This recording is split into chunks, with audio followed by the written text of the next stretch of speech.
Today we will discuss about the post fertilization events. Post fertilization events का मतलब क्या होता है कि इसके अंदर वो इवेंट्स आते हैं जो आफ्टर द फर्टिलाइजेशन होते हैं। आफ्टर द फर्टिलाइजेशन जो इवेंट्स होते हैं वो सारे के सारे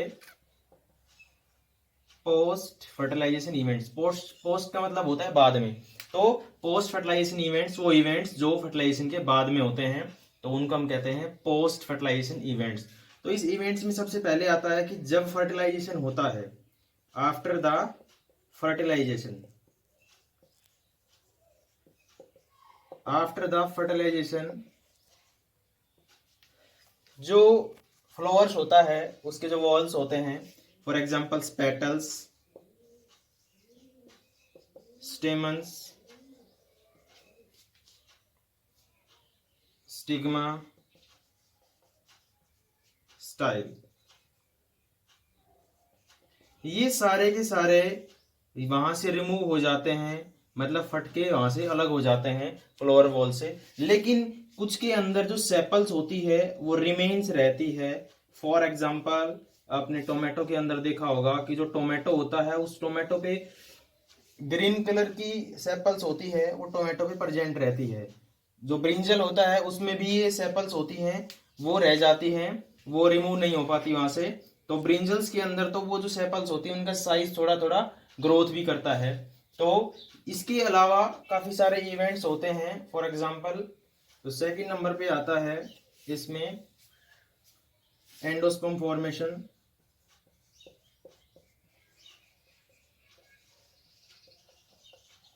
एंडोस्पर्म फॉर्मेशन के बाद एम्ब्रियो डेवलपमेंट, और इस एम्ब्रियो डेवलपमेंट के बाद सीड्स और फ्रूट का फॉर्मेशन। तो पोस्ट फर्टिलाइजेशन इवेंट्स में सेपल्स, पेटल्स, कुछ में सेपल्स रह जाती है, पेटल्स है, वो मतलब स्टेमन्स है, वो सारा का सारा जो पार्ट होता है वो रिमूव हो जाता है। हमारे पास क्या बचता है, सिर्फ ओवरी वाला पोर्शन जो बचता है। और उसके बाद जो एंडोस्पर्म है उसका फॉर्मेशन होता है, एम्ब्रियो का डेवलपमेंट होता है, सीड्स और फ्रूट का फॉर्मेशन होता है। तो ये सारे जो इवेंट्स होते हैं ये सारे पोस्ट फर्टिलाइजेशन इवेंट्स में आते हैं। तो हम सबसे पहले डिस्कस करते हैं एंडोस्पर्म फॉर्मेशन।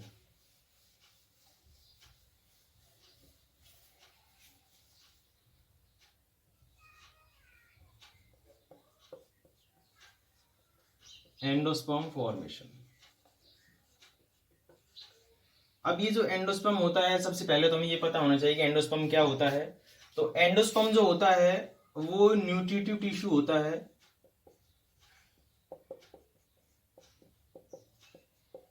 ठीक है, तो वो जो न्यूट्रिटिव टिश्यू होता है वो अपने अंदर फूड को स्टोर करता है, store the food material.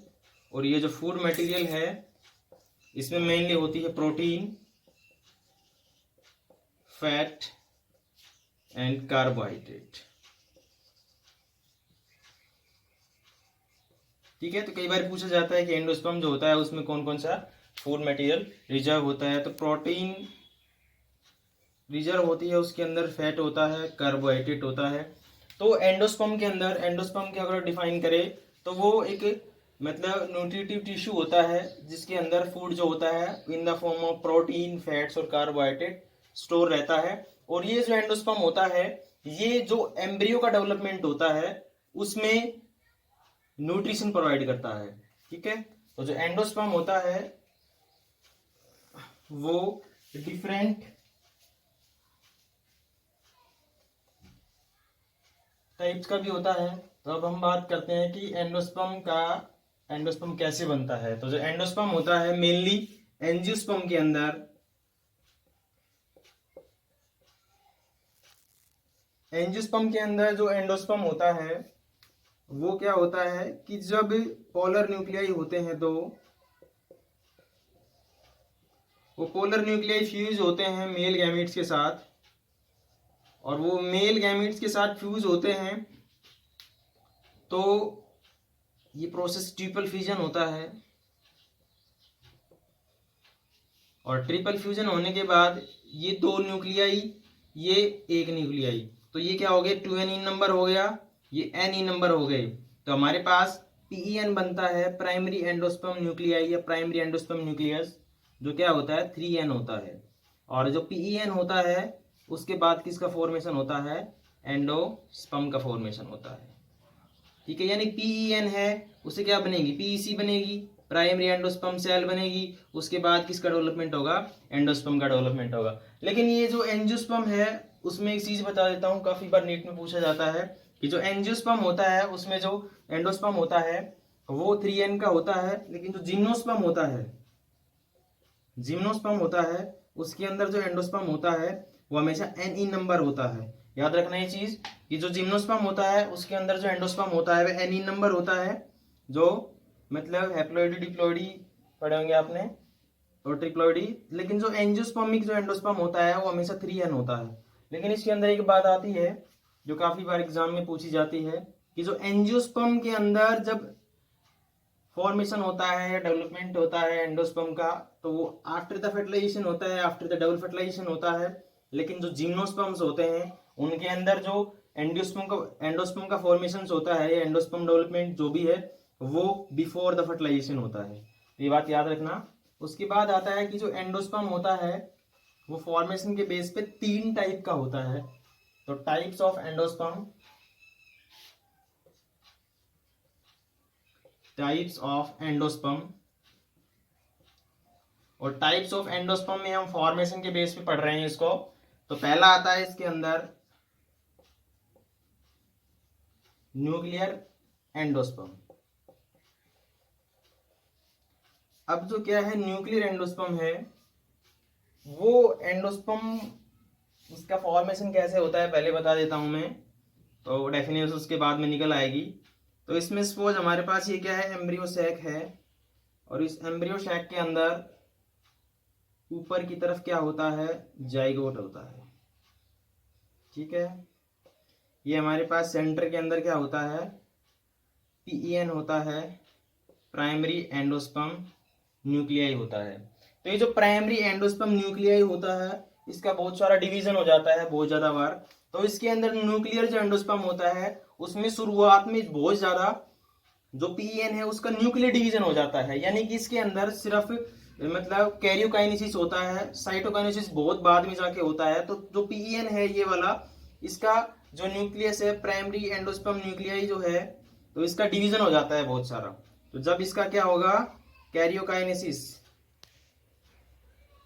Karyokinesis का मतलब होता है डिवीजन ऑफ द न्यूक्लियस। तो इसमें जो ऊपर जाइगोट था उसका क्या बन जाएगा, हमारे पास एम्ब्रियो बन जाएगा।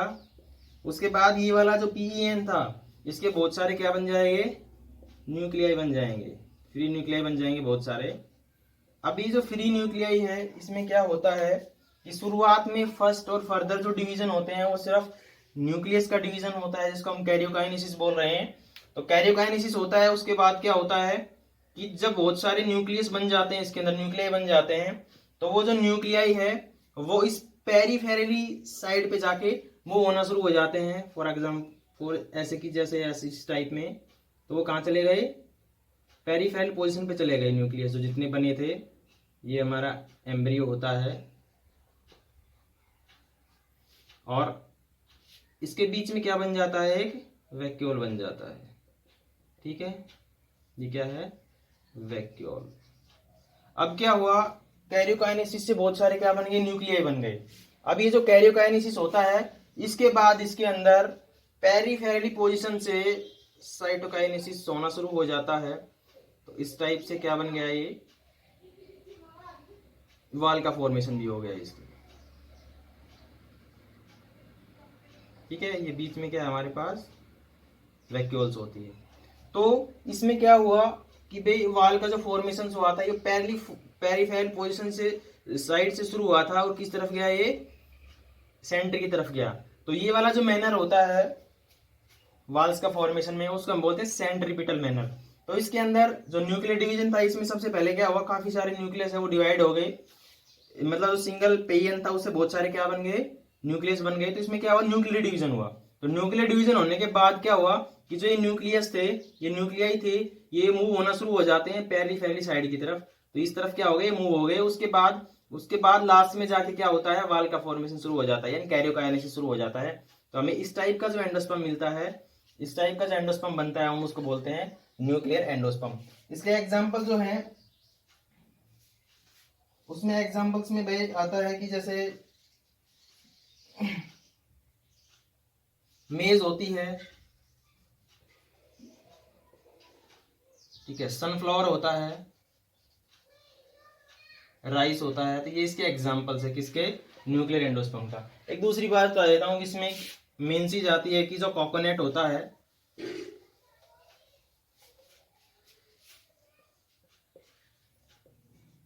इस कोकोनट के अंदर आपने दो चीजें देखी होगी। एक तो इसका व्हाइट वाला पार्ट, इसको व्हाइट एंडोस्पर्म, मतलब इसको बोल सकते हैं हम सॉलिड एंडोस्पर्म। और दूसरा आपने देखा होगा मिल्क, ठीक है, इसको हम बोल सकते हैं लिक्विड एंडोस्पर्म।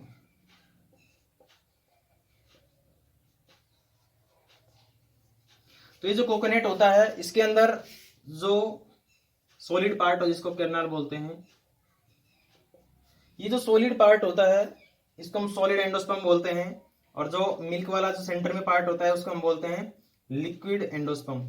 तो इसके अंदर क्या होता है कि जो कोकोनट होता है उसमें, फॉर एग्जांपल ये कोकोनट है, तो इसमें ये वाला जो आउटर पार्ट हो गया इसका, ये वाला,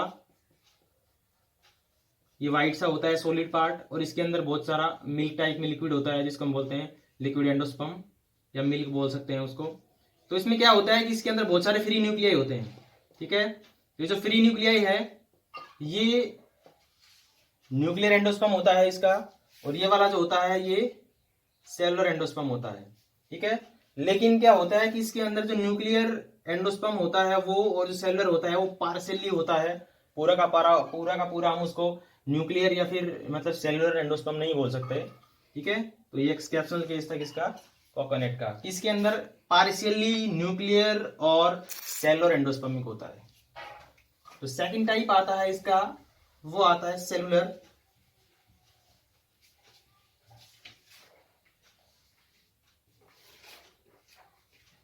और एक चीज काफी बार नीट में आ जाती है कि जो मोस्ट कॉमन टाइप का जो एंडोस्पर्म होता है वो कौन सा होता है। तो मोस्ट कॉमन जो एंडोस्पर्म होता है वो न्यूक्लियर एंडोस्पर्म ही होता है, क्योंकि लगभग 56% जो फैमिलीज हैं ऑफ एंजियोस्पर्म,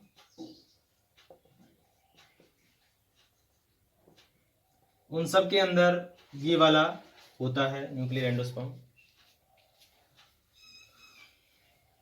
तो जो सेकंड टाइप है वो आता है हमारे पास सेल्यूलर एंडोस्पर्म। अब जो सेलुलर एंडोस्पर्म होता है उसमें क्या होता है कि भाई ये हमारे पास एम्ब्रियो सैक है, तो इस एम्ब्रियो सैक के अंदर ये जाइगोट है हमारा, और ये क्या है, इसका पीएन है, ठीक है। तो जो सेलुलर एंडोस्पर्म होता है उसमें सबसे पहले क्या होता है कि जो पीएन होता है वो एक प्रकार से न्यूक्लियाई होता है, तो इसके अंदर कैरियोकाइनेसिस हो जाती है।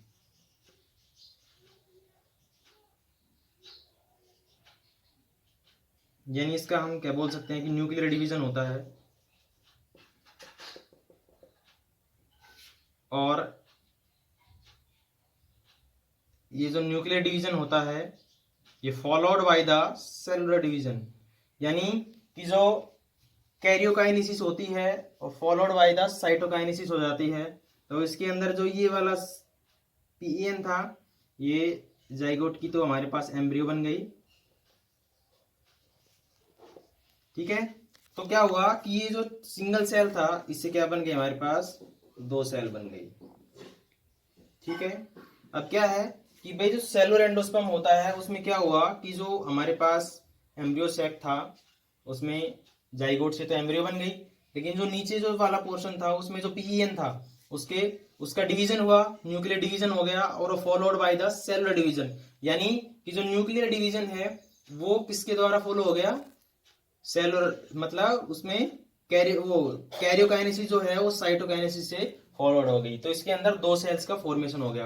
अब क्या होता है नेक्स्ट में कि ये जो 2 हमारे पास न्यूक्लियाई बने हैं इनके 4 न्यूक्लियाई बन जाएंगे, और चारों के चारों जो न्यूक्लियाई हैं 1 2 3 और 4, तो 4 जो न्यूक्लियाई हैं और फॉलोड बाय द कैरियोकाइनेसिस। तो जो इस टाइप का जो एंडोस्पर्म होता है उसको हम क्या बोलते हैं, सेलर एंडोस्पर्म। और सेलर एंडोस्पर्म के जो एग्जांपल्स जो आते हैं वो आता है दतूरा, पिट्यूनिया।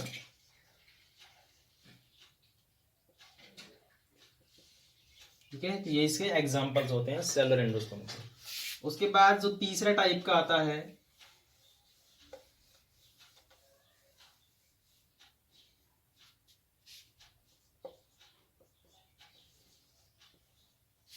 वो आता है हेलोबाइल एंडोस्पर्म।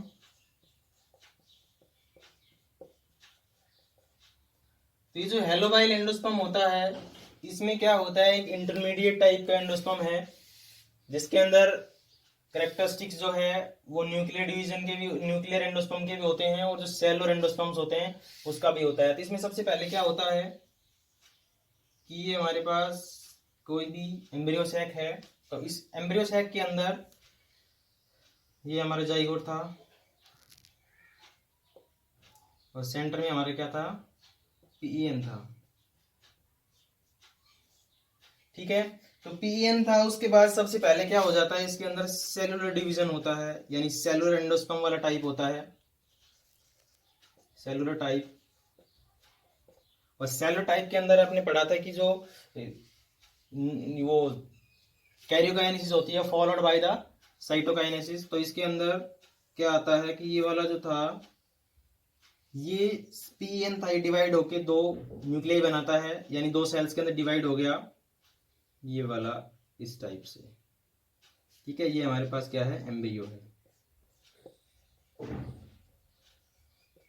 अब क्या होता है कि सेलुलर टाइप का तो ये हो गया, इसके बाद इसमें दोबारा न्यूक्लियर टाइप भी हो जाता है, ये न्यूक्लियर एंडोस्पर्म टाइप हो जाता है ये। तो इसमें क्या होता है कि जो इसका न्यूक्लियस होता है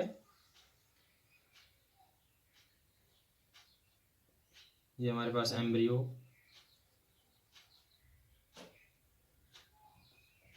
तो इसमें जो न्यूक्लियस होता है ये बहुत सारे न्यूक्लियस में डिवाइड हो जाता है। ठीक है, बहुत सारे में ऐसे नहीं होता, ये 1 से 2 बनेगा, 2 से 4 बनेगा, इस टाइप से होता है। ठीक है, अब क्या होता है कि ये सेम ऐसे ही जो न्यूक्लियर टाइप था उसमें वो मूव करना शुरू कर देते हैं किसकी तरफ, पैरेलिफेरी पोजीशन की तरफ।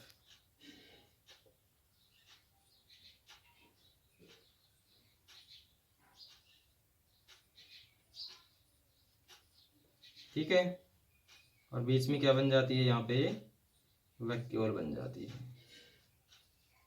ठीक है, तो इस टाइप का जो हेलोबाइल एंडोस्पर्म होता है, और इसमें एग्जांपल आता है एस्फोडिलस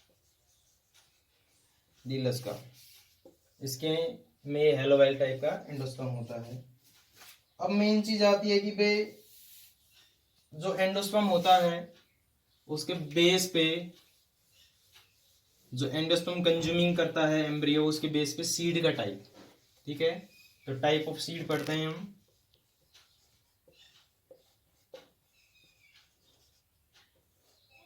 ठीक है, तो टाइप ऑफ सीड किसके बेस पे कि जो भाई एम्ब्रियो होती है उसके अंदर वो जब डेवलपमेंट होता है उस एम्ब्रियो का तो वो या तो कंप्लीटली जो एंडोस्पर्म उसके एब्जॉर्ब कर लेती है या कुछ पार्ट उसके एंडोस्पर्म का रह जाता है, तो इसके बेस पे कंज्यूमिंग के बेस पे आता है। तो पहला आता है एंडोस्पर्मिक सीड।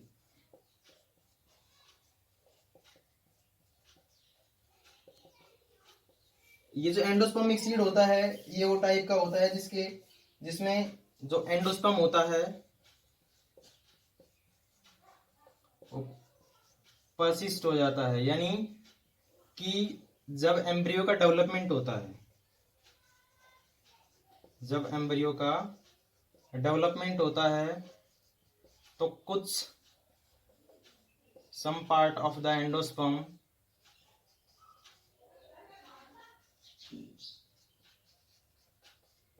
रिमेन हो जाता है, मतलब कुछ बच जाता है, तो उस टाइप को हम बोलते हैं एंडोस्पर्मिक सीड। और इस एंडोस्पर्मिक जो सीड्स होता है उसके एग्जांपल आते हैं कैस्टर, कैस्टर के साथ साथ इसमें कोकोनट भी आता है। और दूसरा टाइप का जो होता है वो नॉन एंडोस्पर्मिक सीड होते हैं।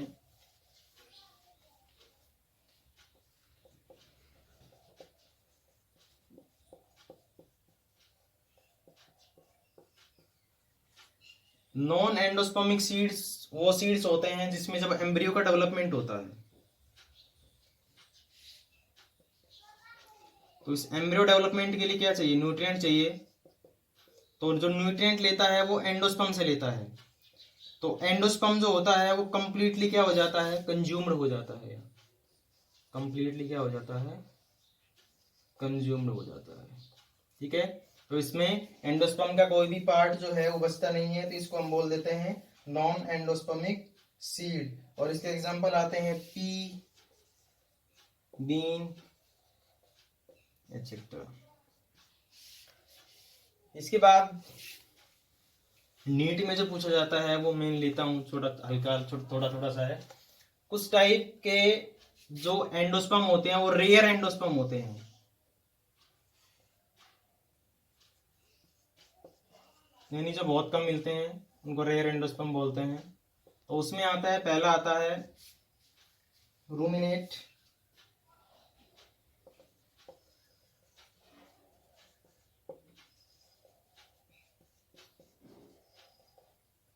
ये जो रूमिनेट टाइप का जो एंडोस्पर्म होता है उसमें क्या होता है कि भाई जो सरफेस होती है उसकी, उस पे रिजिस और फैरो आपको नजर आती है। फॉर एग्जांपल आपने देखा होगा सुपारी, रुद्राक्ष देखा होगा, तो उसमें क्या होता है कि रूमिनेट एंडोस्पर्म होता है वो, कि उसकी जो सरफेस होती है उस पर रिजिस या फैरो टाइप में होता है, जैसे खुरदरी होती है ना, जैसे उसमें वो रूमिनेट टाइप का होता है। दूसरा टाइप का आता है इसके अंदर मोजाइक एंडोस्पर्म,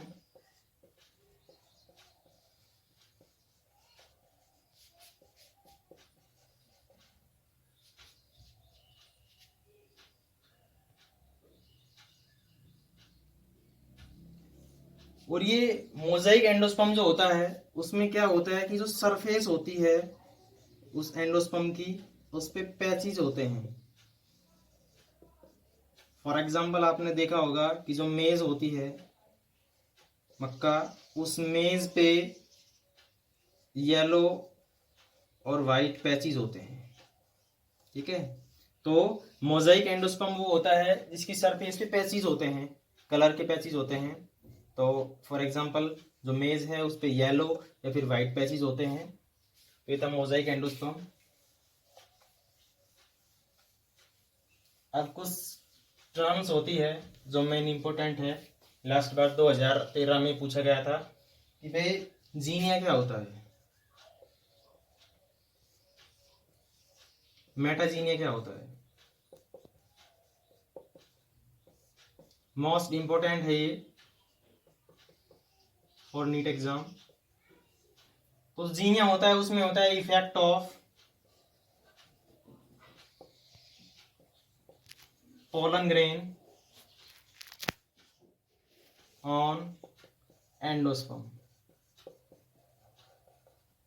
ठीक है, तो जीनिया एक टर्मिनोलॉजी टर्म यूज होती है जिसमें पोलन ग्रेन्स का इफेक्ट किस पे होता है, एंडोस्पर्म पे होता है, सिर्फ एंडोस्पर्म पे होता है, और उसका एग्जांपल है मेज। ठीक है, मेटाजीनिया होता है उसमें effect of pollen grain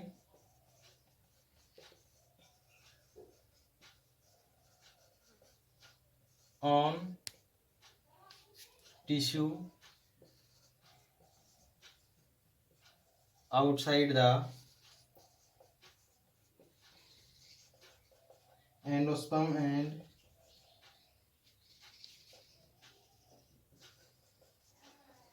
embryo sac. ठीक है, तो जीनिया था, उसमें क्या होता है, effect of pollen grains on only endosperm. तो एंडोस्पर्म पे क्या इफेक्ट है पोलन का, तो पोलन जो इफेक्ट करता है उसका पोलन ग्रेन्स एंडोस्पर्म पे, तो वो हो गया जीनिया वर्ड्स। जो मेटाजीनिया है, जो काफी बार पूछे जाते हैं ये दोनों, तो जो मेटाजीनिया है वो क्या होता है कि effect of pollen grains on the tissues. कौन से टिश्यू पे, एंडोस्पर्म का टिश्यू छोड़ देना है आपको, और जो एम्ब्रियो सैक है उसका टिश्यू छोड़ देना है। और इसका जो एग्जांपल्स आता है वो पाम आता है। ठीक है, तो xenia, effect of pollen grains on endosperm, ठीक है, एग्जांपल मेज। और जो मेटाजीनिया है उसमें effect of pollen grains on the tissue outside the endosperm and embryo sac. अब लास्ट इस टॉपिक में आता है कि एक एलिरोन लेयर होती है।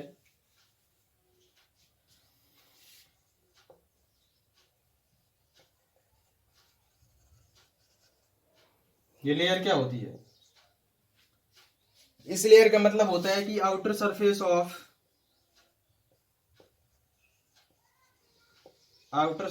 Of some cereal. सीरियल मतलब सीरियल ग्रेन्स जो होते हैं ना, ये पैडी वगैरह ये सब, तो सीरियल जो ग्रेन्स होते हैं उनकी जो आउटर सरफेस होती है एंडोस्पर्म की, वो बिकम हार्ड। ठीक है, वो क्या हो जाती है, हार्ड हो जाती है, जिसको हम क्या बोलते हैं, एलुरोन लेयर बोलते हैं। इस एलुरोन लेयर के अंदर क्या होता है कि ये जो हार्ड कवरिंग होती है इसमें प्रोटीन ग्रेन होते हैं। ठीक है, दूसरा इसके अंदर हाइड्रोलाइटिक एंजाइम होते हैं।